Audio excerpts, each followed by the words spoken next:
Hello, I am Satprakash. Here given a question by selling a table for rupees 350 instead of rupees 400. Loss percent increases by 5%. The cost price of table is एक मेज जो 400 रुपए के बदले में 350 में बेचने पर प्रतिशत हानि 5% बढ़ जाती है तो मेज का लागत मूल्य ज्ञात करो। तो 5% लॉस इंक्रीज करता है कब? 5% लॉस तब इंक्रीज कर जाता है जब 400 के स्थान पर 350 में टेबल को सेल किया जाता है, यानी कि 5% इक्वल टू ये हो जाएगा 50 के हो जाएगा। कॉस्ट प्राइस ऑफ टेबल क्या होगी? Cost price of table CP equal to 100% होती, तो ये 100% इक्वल टू हो जाएगा 100 इंटू 50 और डिवाइड बाई 5। अब इस 5 से 50 को हमने काट दिया 10 टाइम, तो 100 इंटू 10 यानी कि कॉस्ट प्राइस ऑफ टेबल आ गई 1000। तो option D is correct. Next question कह रहा है the ratio of the cost price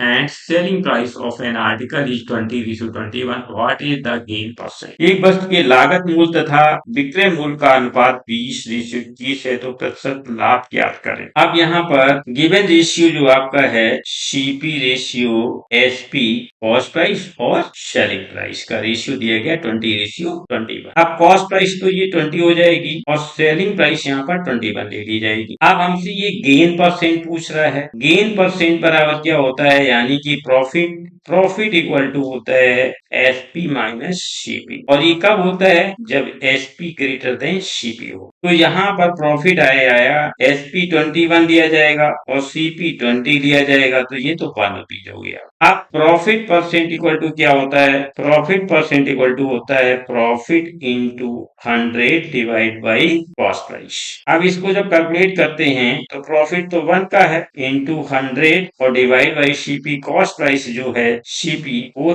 20 पर हो रही है। 20 5 जा 100 होगा और 1 का 5 में मल्टीप्लाई करोगे तो ये 5% का गेन होगा। 5% गेन ये हुआ आपका। नेक्स्ट क्वेश्चन कह रहा है what is the compound interest on this 12,500 eight the rate of 12% per annum compounded yearly for 2 years। 12,500 रुपए पर वार्षिक समायोजन द्वारा 12% प्रति वर्ष की दर से 2 वर्षों में मिलने वाला चक्रवृद्धि ब्याज क्या है? तो यहाँ कंपाउंड इंटरेस्ट आपसे पूछा जा रहा है। गिवन आपको प्रिंसिपल है, rate of interest 12% per annum है, कंपाउंडेड ईयरली है और 2 years के लिए। अब यदि इसको हम फार्मूले से करते हैं बेसिक, तो ये क्वेश्चन टाइम टेकन वाला होता है, तो इसको एक ट्रिक के साथ लगाते हैं। क्योंकि यहाँ प्रिंसिपल अमाउंट जो आपको दिया गया है वो दिया गया है 12,500 और रेट ऑफ इंटरेस्ट दिया गया है 12%, टाइम दिया गया है 2 years का और ये एनुअल है, एनुअली इसको करना है। तो यहाँ पर प्रिंसिपल अमाउंट यानी कि 12,500 जो दिया गया है इसका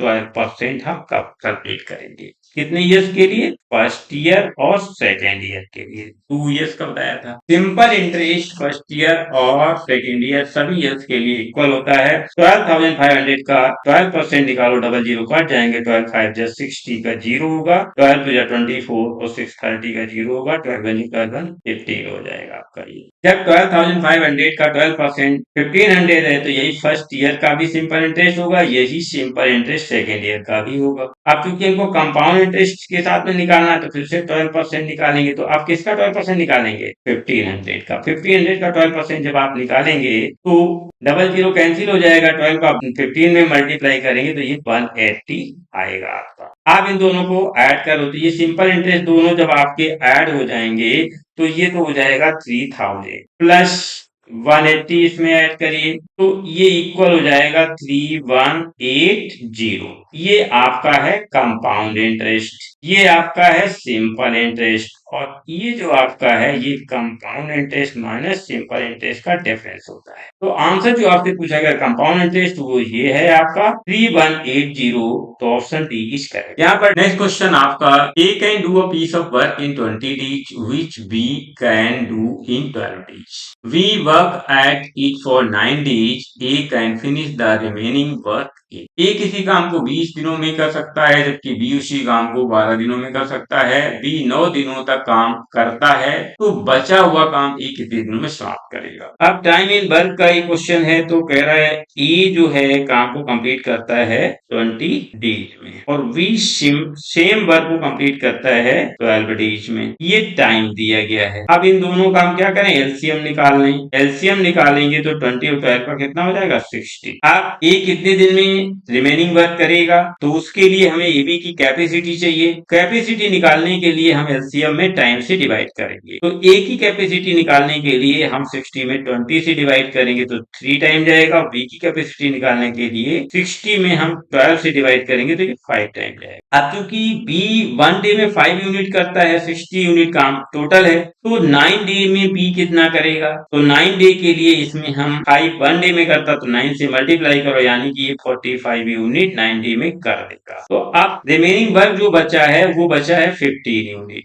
अब करे कौन, ए करेगा। कौन करेगा, ए करेगा। तो ए 3 यूनिट काम करता है 1 डे में, तो 1 वर्क ए करेगा 15/3 यानी कि 5 डेज में, तो A is correct answer. Next question है, A and we can do a piece of work in 12 days. B and C in 15 days and C and A in 20 days. If A, B and C work together, they will complete the work in. Time and work से question दिया गया है, यहाँ पर कह रहा है A और B टुगेदर वर्क करते हैं 12 डेज में और B और C 15 डेज में, C और A 20 डेज में कर रहे हैं। तो ये तो आपका टाइम हो गया। अब इन तीनों को हमको चाहिए एलसीएम, 12 15 20 का एलसीएम 60 हो जाएगा। अब टाइम हो गया, ये एलसीएम हो गया।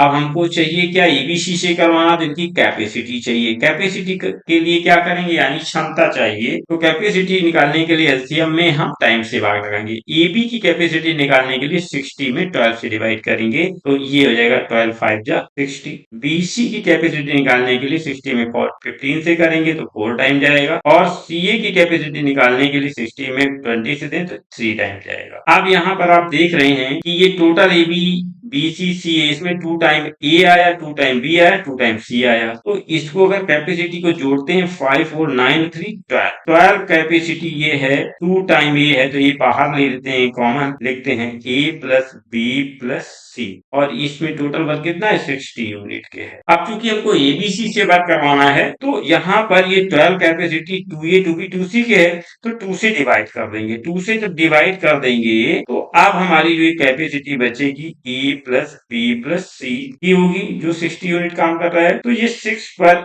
आएगा आपका, ये आपका 6 पर आ गया है ए प्लस बी प्लस सी, यानी कि 6 यूनिट आपकी कैपेसिटी है एबीसी। तो 1 पर जैसे पूरा वर्क करेंगे ए प्लस बी प्लस सी तो ये हो जाएगा 60 डिवाइड बाई 6 यानी कि 10 डेज में एबीसी वर्क को पूरा करेगा। C is correct answer. Ruby goes to a multiplex at the speed of 3 kilometre per hour to see a movie and reaches 5 minutes late. If she travels at the speed of 4 kilometre per hour, she reaches 5 minutes early, then the distance of the multiplex from her starting point. Ruby जो है, मान लीजिए ये T time पर किसी multiplex के लिए निकल, अगर उसकी स्पीड 3 किलोमीटर पर आवर जब होती है तो वो 5 मिनट लेट पहुंचती है और जब उसकी स्पीड 4 किलोमीटर पर आवर होती है तो वो 5 मिनट बिफोर पहुंचती है।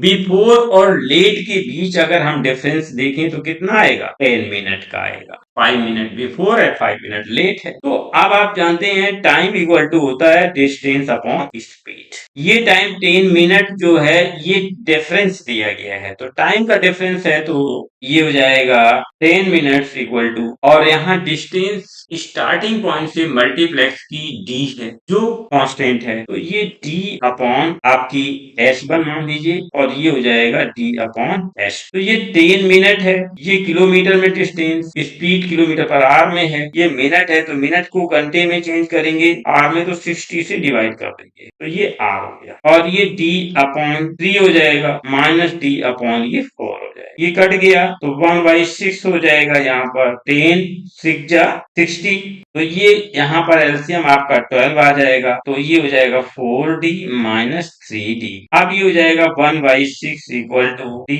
अपॉन 12 और 6 2 जा 12, तो ये आपका हो जाएगा d equal to 2 kilometre. Starting point से मल्टीप्लेक्स की डिस्टेंस जो है वो 2 किलोमीटर की है। A train is travelling at the rate of 45 kilometre per hour, how many second it will take to cover a distance of 4/5 kilometre. एक train की speed 45 kilometre per आ रहा है, तो 4/5 किलोमीटर की डिस्टेंस कवर करने में क्या समय लगेगा। अब यहाँ पर स्पीड आपको दी गई है 45 किलोमीटर पर आवर और डिस्टेंस जो दी गई है वो दी गई है 4/5 किलोमीटर। यूनिट सेम है, तो टाइम इक्वल टू होता है डिस्टेंस अपॉन स्पीड। डिस्टेंस है 4/5, तो स्पीड है 45, तो ये यहाँ पर 4/5 नीचे आ जाएगा, ये 45 होगा, यानी कि डिनोमिनेटर में। अब ये जो टाइम आएगा वो किस में आएगा, आर में आएगा, घंटे में। अब क्योंकि ऑप्शन हमारे पास सेकेंड में दिया गया है, तो 1 आवर बराबर होता है